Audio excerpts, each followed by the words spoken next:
Considering an exercise programme when you have a lung condition can seem a frightening prospect. You may be concerned about how could you possibly undertake exercise when you get breathless, doing activities like using stairs or moving indoors.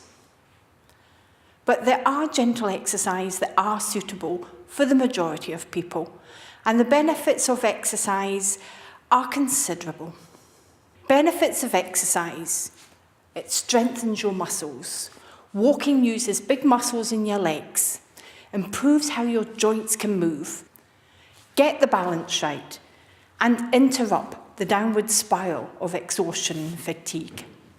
It can improve the quality of your sleep. It feels good. It lifts your mood. Common sense guidelines to consider. Wear loose clothing. Comfortable clothing. Stop exercising immediately if you get chest pain or feel dizzy or you get uncontrollable sweating. Do not exercise until 2 hours after any meal. Drink plenty of water when you are exercising and afterwards. And remember, if you're diabetic, have a snack available. Postpone exercising while feeling unwell due to a temporary illness, such as a cold or fever. Begin exercising slowly. Make exercise something you will enjoy. And it's important everybody warms up. For each person, the warm-up exercises will vary. And if you're planning to walk outside in the cold, you need to warm up inside before you set off. Don't forget to cool down after your exercises. And if you can monitor yourself before and after, consider keeping a diary. The Borg scale is used to measure your sensation of breathlessness during various activities. Monitoring your breathlessness can help you safely adjust your activity by speeding up or slowing down your movements. Similarly, if you notice an activity now measures consistently higher than you're used to, keep a record of this and discuss this with your general practitioner before continuing. This is the modified Borg scale. It's a scale of breathlessness measurement. Very, very slight breathlessness. Very slight breathlessness. Slight breathlessness. Moderate breathlessness. Somewhat severe breathlessness.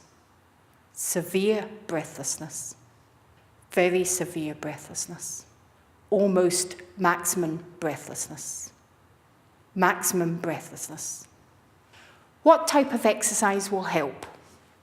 Any regular exercise will help. Aim for 2 or 3 sessions a week. The time you take to exercise will depend on you. Ideally, you should design a plan that suits you with a variety of exercise, but be prepared to change if it is too challenging, or indeed not challenging enough.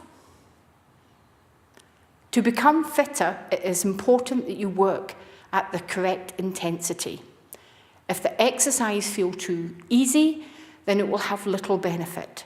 So work at a moderate intensity to achieve any effect. A good guide, you should feel slightly warm, be breathing a bit heavier, but still be able to talk. What we'd like to do is try and get you to exercise by using your shoulders. And we can do this by doing an exercise called shrug your shoulders. This is where you lift your shoulders up towards your earlobes. Hold for a second and then relax your shoulders, allowing them to return to a natural position. The next exercise we are going to look at is rolling your shoulders. Simply rotate your shoulders from the back to the front and repeat this on both shoulders. You can also roll your shoulders by starting at the back first, going down to the front and back again.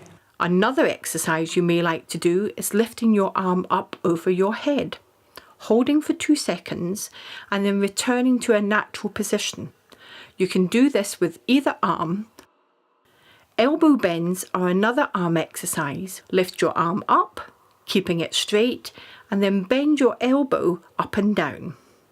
By using the muscles in your ankle, you can circle your foot approximately 8 times, depending on what you are comfortable with. Another leg exercise you may find beneficial when sitting comfortably on a chair: straighten out one leg, pressing your knee downwards as you extend, holding for the count of 3 and then release.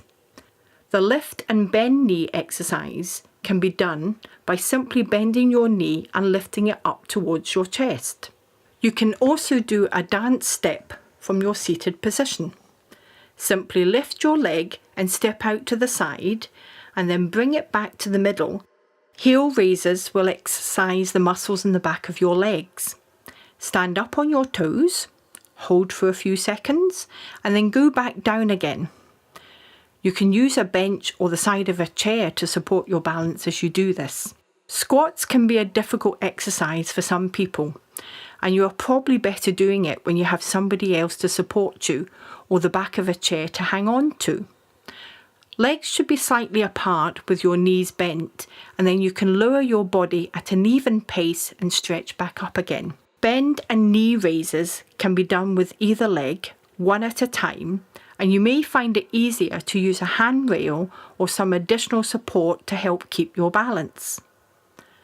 Lift your leg up and bend your knee backwards. Hold it for a few seconds and then lower it down.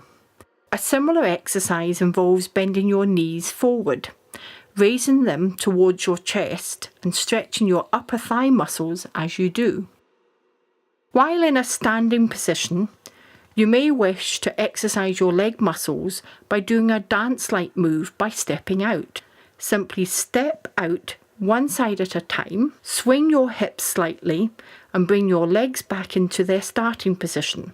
And you can do this with either leg 3 or 4 times. When you go to get out of a chair, instead of using your hands or the arms of the chair, you can use the muscles within your body. You can do this by slightly rocking your weight forward, placing your feet flat on the ground, slightly apart, and swinging forward as you stand up and stretch.